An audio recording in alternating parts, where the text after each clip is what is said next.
Even ప్రేక్షకులకు నమస్కారం. Health first కార్యక్రమానికి స్వాగతం. ఈ హెల్త్ ఫస్ట్ కార్యక్రమంలో భాగంగా ఈ రోజు కార్యక్రమం పేరు టైమ్ బ్యాంక్.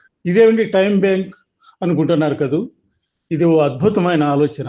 ఎవరైనా రోగి హాస్పిటల్లో ఉన్నప్పుడు మీ తీరిక సమయంలో 2-3 గంటల పాటు వారికి సేవలు అందించడమే దీని ప్రధాన ఉద్దేశం. ఇలా చేసిన వారి పేరును హాస్పిటల్ రికార్డ్స్ లో నమోదు చేసి మీకు అవసరమైనప్పుడు ఆ సేవలను మీకు అందించే ఏర్పాటు జరుగుతుంది.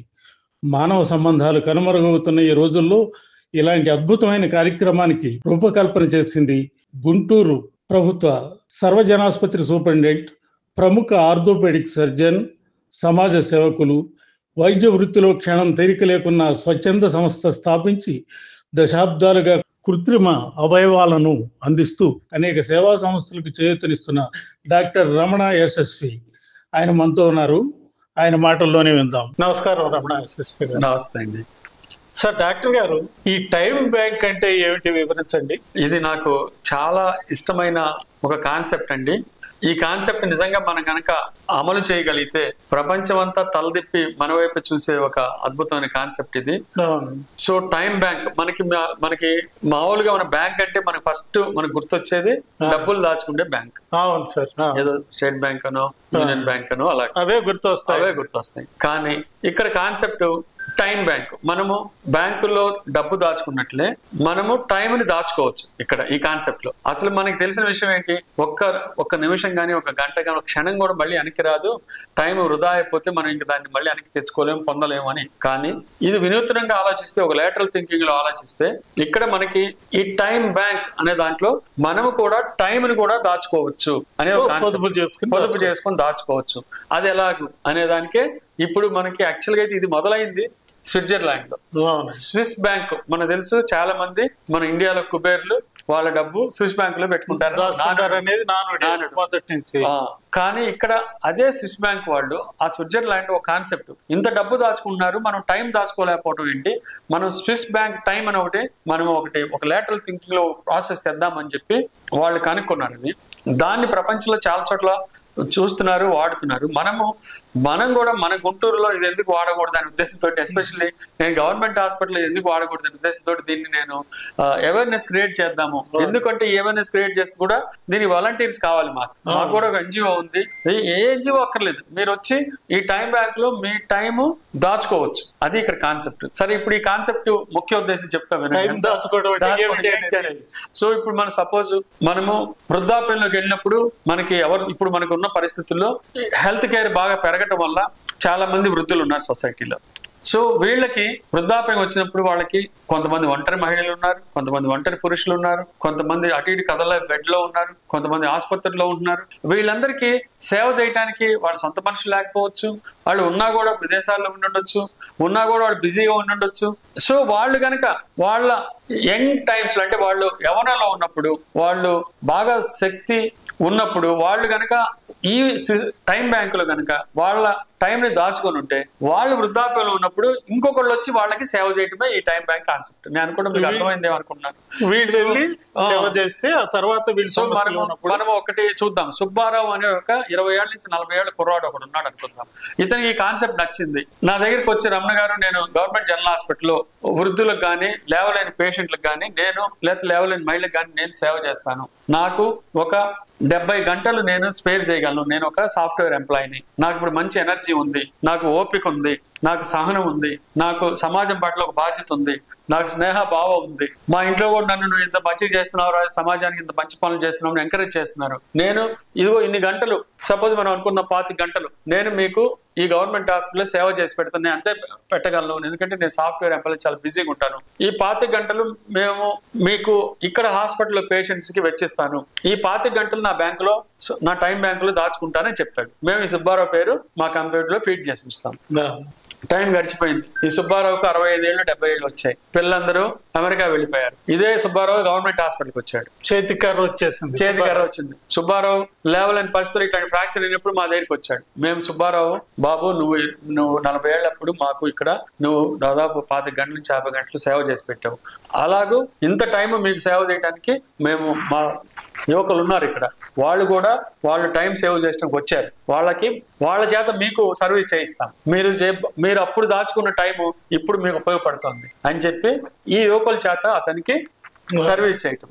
ఇది మన టైం బ్యాంక్ కాన్సెప్ట్. అంటే ఏంటంటే సేవాభావము, సహనము, ఓపిక ఉన్న యూత్ వాళ్ళు చక్కగా సమాజం పట్ల బాధ్యతతోటి వాళ్ళు గనక బాగాలేని వాళ్లకు, సింగిల్ గా ఉన్న వాళ్లకు, అవసరంలో ఉన్న వాళ్లకు సేవ చేసి ఆ టైంని మనము ఈ టైం బ్యాంక్ లో రిజిస్టర్ చేస్తాం, ఒక రిజిస్టర్ మెయింటైన్ చేస్తాం. ప్రతి వాళ్ళ టైం ఖచ్చితంగా అందులో రిజిస్టర్ చేయబడి ఉంటుంది. వాళ్ళు మళ్ళీ ఎప్పుడు వచ్చినా సరే దాన్ని చూసి నువ్వు ఇప్పుడు ఇది 50 గంటలు చేసావు, ఈ 50 గంటలు ఖచ్చితంగా నీకు మేము చేయిస్తాము. ఒకవేళ మనుషులు దొరికి ఈ కాన్సెప్ట్ పెరిగితే ఇంకో 50 గంటలు కూడా చేయిస్తాం, ఎందుకంటే అది వాళ్ళ టైం బ్యాంక్ లో కూడా నిలవ పెట్టచ్చు. సో ఇది మనము టైం దాచుకుంటే ఒక గొప్ప ఉద్దేశంతో, ఇది స్విస్ బ్యాంక్ లో డబ్బు దాచుకోవడం కన్నా విలువైంది నన్ను అడిగితే. ఎందుకంటే మనకు తెలుసు సమయం ఎంత విలువైందో అని. సమయం గొప్పతనము, సమయ విలువ తెలిసిన వాళ్ళే సొసైటీలో కానీ వాళ్ళ కుటుంబంలో కానీ బాగా పేరు ప్రతిష్టలు వచ్చిన వాళ్ళు. టైం వేస్ట్ చేయకుండా ప్రతి క్షణం ఉపయోగపెట్టుకొని గొప్ప వాళ్ళైన వాళ్ళే మనకి మహాత్మా గాంధీ కానీ ఎవరైనా అబ్దుల్ కలాం కానీ ఎక్కడ 5 నిమిషాలు టైం వేస్ట్ చేసేవాడు. అంత విలువైన సమయాన్ని మీరు దాచిపెట్టుకుంటే మీకు అవసరమైనప్పుడు మీకు ఉపయోగపడేదే ఈ టైం బ్యాంక్ కాన్సెప్ట్ అండి. డాక్టర్ గారు, సామాజిక బాధ్యత, సామాజిక స్పృహ అనేవి సమాజంలో నానాటికి అడుగుంటూ అడిగండిపోతుంది. ఈ పరిస్థితుల్లో యువతని ఈ సేవాభావం వైపు మళ్లించడానికి మీ ఆర్గనైజేషన్ ద్వారా కానీ మిగతా ఆర్గనైజేషన్లు ఏ రకంగా కృషి చేస్తున్నాయి, ఈ యువతలోకి దీన్ని ఎలా తీసుకెళ్ళగలుగుతున్నారో దాని మీదకి వచ్చాము. తప్పకుండా. మాకు women and youth social service society వేస్ అనే ఒక ఆర్గనైజేషన్, వాక్ ఫౌండేషన్ అనే 2 ఆర్గనైజేషన్స్ ఉన్నాయి. మేము వేస్ అనే ఆర్గనైజేషన్ ద్వారా 1996లోనే 12 బ్యాంకులు స్టార్ట్ చేసాం. 12 బ్యాంక్. అప్పటికి ఈ స్విస్ టైం బ్యాంక్ ఉందని నాకు తెలియదు. నేనే కాన్సెప్ట్ రెడీ చేశాను. Cloth bank. మీ ఇంట్లో ఎక్కువ క్లాత్ ఉంటే మనం చాలా సార్లు క్లాత్ అట్లా వదిలేస్తాం, ఎవరికి ఇవ్వము, ఇంట్లో ఉంటాయి. మేము వాళ్ళని ట్యాప్ చేసి చాలా అపార్ట్మెంట్లు మేము తీసుకొని, మేము రోటరీ క్లబ్ ద్వారా కూడా చాలా మంది దగ్గర బట్టలు తీసుకొని అనాథాశ్రమాల్లో, వృద్ధాశ్రమాల్లో ఇచ్చాము. చీరలు కానీ, ప్యాంట్ షర్ట్స్ కానీ, ఎనీథింగ్. అదే క్లాత్ బ్యాంక్. Book bank. మన పిల్లలు చాలా పుస్తకాలు చదువుకుంటారు, అవి మళ్ళీ చదవం, ఇంట్లో అడ్డుగా ఉంటాయి, అవి మళ్ళీ చెదలు పట్టిపోతుంటాయి. వాటిని ఓ గ్రంథాలయానికి అవసరమైన వాళ్ళకి ఇవ్వటం. పేదలకి సహజంగా మన దేశంలో పేదరికం శాతం లైబ్రరీ పెట్టి అసలు నేను ఇది ఒక పెద్ద ఇల్లు తీసుకొని 12 కౌంటర్స్ పెట్టి వీటిని excess to needy ETN counters అన్నాం. ATM కౌంటర్స్ లాగా ETN counters. Excess to needy, excess ఉన్న వాళ్ళకి కనుక్కుంటాం. ఈ సుబ్బారావు దగ్గర ఎక్సెస్ ఉన్నాయి, క్లాత్ ఎక్సెస్ ఉంది, బుక్స్ ఎక్సెస్ ఉన్నాయి, ఫుడ్ బ్యాంక్ ఫుడ్ ఎక్సెస్ ఉంది, వాళ్ళు ఏదో ఫంక్షన్ చేస్తున్నారు, ఫుడ్ ఎక్సెస్ వచ్చింది, ఇది నీడీ పీపుల్కి ఇస్తాం. ETN counters. ఈ 12 ఒక చోట 12 బ్యాంకులు 12 కౌంటర్లు పెట్టి ఈ ETN కౌంటర్స్ పెట్టి పొద్దున్నే సాయంత్రం దాకా అక్కడ వచ్చి డిపాజిట్ చేయాలి. మీరు మీ దగ్గర ఫుడ్ అక్కడ పెట్టాలి, మేము తీసుకెళ్లి అనాథాశ్రమం ఎక్కడ అవసరం అయితే అక్కడ ఇస్తాం, నీడీ పీపుల్కి ఇచ్చేస్తాం. ఆ కాన్సెప్ట్ తోటి ఇన్ని గ్రీన్ బ్యాంక్ కూడా పెట్టాం. మేము యాక్చువల్గా అయితే మా హాస్పిటల్లో ఒకసారి వృక్ష ప్రసాదాన్ని కూడా ఇచ్చాం. ప్రతి పేషెంట్ కి వాళ్ళు ఎక్కువ మాకు ఫీజు కడుతున్నారు కదా, ఈ మొక్కలు, ఈ శాప్లింగ్స్ తీసుకొచ్చి వచ్చిన వాళ్ళకల్లా ఇచ్చాం. దాదాపు సంవత్సరం పాటు ఇచ్చాం. తర్వాత వల్ల కాలేదు, ఎందుకంటే సప్లై చేసే వాళ్ళు లేకపోయారు. ఇది గ్రీన్ బ్యాంక్. అంటే మనము గ్రీనరీ డెవలప్ చేసుకోవాలి. గ్లోబల్ వార్మింగ్ పెరిగిపోతుంది, పర్యావరణం మొత్తం దెబ్బతింటుంది, కాబట్టి మనకి ఇది చాలా ఇంపార్టెంట్ అని చెప్పి మేము అది కూడా ఇలాంటి 12 బ్యాంకులు మేము దాంట్లో టైం బ్యాంక్, ఎనర్జీ బ్యాంక్ కూడా ఉంది. Energy bank. ఎనర్జీ ఏంటంటే కంప్యూటర్స్. ఇప్పుడు నేను కంప్యూటర్స్ లో నేను లే పర్సన్. కంప్యూటర్ అతను వచ్చి మాకు ఏమైనా కంప్యూటర్ అవసరము మా హాస్పిటల్లో, ఇక్కడ వచ్చి తను సర్వీస్ చేస్తాడు. అతనికి కావాల్సింది మేము సర్వీస్ చేసి పెడతాం. సపోజ్ అతనికి ఏమైనా ప్రాబ్లం వచ్చింది, మేము చేసి పెడతాం. హెల్త్ పరంగా ఇచ్చిపుచ్చుకునే ఎనర్జీ, నీకు ఏ ఎనర్జీ ఉంటే ఆ ఎనర్జీ మనకు తెలుసు కదా, అసలు ట్రాన్స్ఫరబుల్. ఇప్పుడు పవర్ కానీ ఏదైనా సరే. సో మనిషి ఎనర్జీ కూడా ట్రాన్స్ఫర్ చేయాలని ఉద్దేశంతో నేను ఎనర్జీ బ్యాంక్ కూడా పెట్టాను. సో అలాంటివి ఎన్ని బ్యాంకులు. ఐ బ్యాంక్ పెట్టాను. ఐ బ్యాంక్ కాన్సెప్టే మనకి ఇప్పుడు అన్ని చోట్లకి వచ్చేసింది. I bank, bone bank, blood bank, ఇవన్నీ కూడా నేను ఒక చోటకి తీసుకురావాలి అనే ఉద్దేశంతో అవి పెట్టాను. వాటిలో కొన్ని బ్యాంక్స్ మేము క్లాత్ బ్యాంక్ ఇప్పటికి కూడా మేము రన్ చేస్తూనే ఉన్నాము. కొన్ని బ్యాంకులు చేయలేకపోతున్నాం బికాస్ ఆఫ్ పర్సనల్ లేకపోవడం వల్ల కానీ, మా స్ట్రగుల్ వల్ల కానీ. బట్ నాకైతే మాత్రం ఇది ఖచ్చితంగా ఇవన్నీ ఒక దాంట్లో టైం బ్యాంక్ కూడా పెట్టాను. నేను ఎనర్జీ బ్యాంకు, టైం బ్యాంక్ దాదాపు ఒకలానే నడుస్తాయి. నేను అప్పుడు అనుకున్నది ఏంటంటే వాళ్ళ ఎనర్జీ, వాళ్ళ టైం కూడా మనకి ఇస్తున్నారు కదా. ఈ రెండు ఒకేలాగా ప్యారలల్ రన్ అవుతాయి, కానీ 2 బ్యాంకులుగా మాత్రం మాకు వచ్చాయి. ఇలాంటి 12 బ్యాంకుల కాన్సెప్ట్ మేము 1996లోనే మా వేస్ ఆర్గనైజేషన్ ద్వారా పెట్టాము.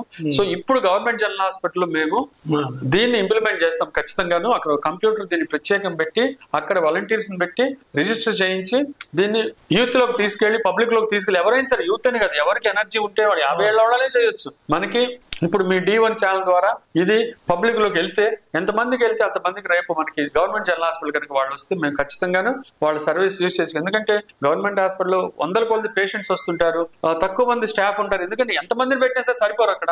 సో సపోజ్ ఒక స్ట్రెచర్ తీసుకెళ్ళటానికో, ఒక వీల్ చైర్ తీసుకెళ్ళటానికో, ఒక పేషెంట్ ని బెడ్ మీద ఉన్నప్పుడు సమంగా సర్వీస్ చేయడానికో, ఇలాంటి వాళ్ళకి లేదా ఫుడ్ తెచ్చి పెట్టడానికో, ఇలాంటివన్నీ చేయడానికి మనకి ఈ టైం బ్యాంక్ ఉపయోగపడుతుంది. ఆ కాన్సెప్ట్ తోటి లక్కీగా ఇవాళ మీరు D1 ఛానల్ ద్వారా మా దగ్గరికి వచ్చి ఈ కాన్సెప్ట్ మేము చాలా నచ్చింది మాకు, మేము ఈ పబ్లిక్ లో తీసుకెళ్తాం మీరు అంటాము, అది ఇమీడియట్ గా మనము ఈ పబ్లిక్ లో తీసుకెళ్ళడానికి ఈ వీడియో చేయడం నిజంగా నాకు ఎంతో హ్యాపీగా ఉంది.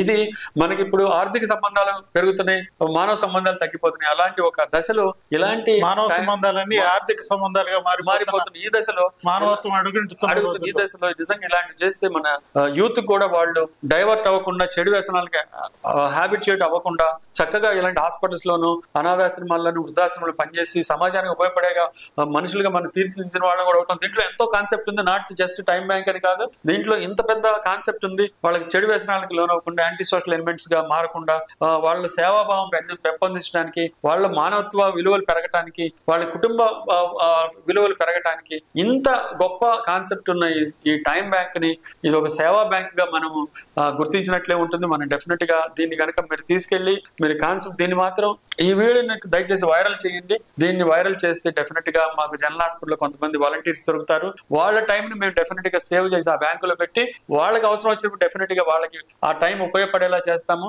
సో ఇంత మంచి ఈ టైం బ్యాంక్ కాన్సెప్ట్ ని మీరు పబ్లిక్ లో తీసుకెళ్తున్న మీకు చాలా ధన్యవాదాలు. సమాజంలో అనాథులు అనేవాళ్ళు ఎవరు ఉండరు సార్. కాన్సెప్ట్ దీన్ని నిదానంగా రాష్ట్ర వ్యాప్తంగా, అటు తర్వాత దేశవ్యాప్తంగా ఏమైనా దీన్ని విజయ చేయడానికి మీరు ప్రయత్నాలు చేస్తున్నారు? ఇవాళ రోజున ఈ ఫాస్ట్ ఇరాలో రేసింగ్ విత్ టైం, అలాంటి పరిస్థితుల్లో రేపు అనేది ఒక భరోసా ఉండాలంటే ఇలాంటి టైం బ్యాంక్ ఉండాలి. ఎందుకంటే చాలా మందికి రేపు ఏమవుతుంది, నేను ఓల్డ్ ఏజ్ హోమ్కి వస్తే ఓల్డ్ ఏజ్కి వెళ్తే ఏమవుతుందో, ఓల్డ్ ఏజ్ హోమ్లు ఉంటే నన్ను ఎవరు చూస్తారా, నాకు సాయం చేసేవాళ్ళు ఎవరు ఉంటారా, నా సర్వీస్ చేసేవాళ్ళు ఎవరు ఉంటారా అని భయపడి భరోసా లేని రోజుల్లో రేపు మీద భరోసా ఇచ్చే ఈ టైం బ్యాంక్ కాన్సెప్ట్ ని మీరు ప్రజల్లో తీసుకెళ్తాం నాకు నిజంగా చాలా హ్యాపీగా ఉంది. మీకు ధన్యవాదాలు D1 ప్రేక్షకులకు కానీ యాజమాన్యానికి కానీ. డాక్టర్ గారు, ఎక్కడా లేని మీరు అనేక సేవా కార్యక్రమాలు దశాబ్దాల పాటు చేయటం మేము చూస్తున్నాం. ఇటు ఆర్టిఫిషియల్ లిమ్స్ విషయంలో కానివ్వండి, విద్యా విషయాల్లో కానివ్వండి, పలు రంగాల్లో ఒక్క బిజీగా ఉంటూ పలు రంగాల్లో మీ సేవల్ని అందిస్తున్నారు.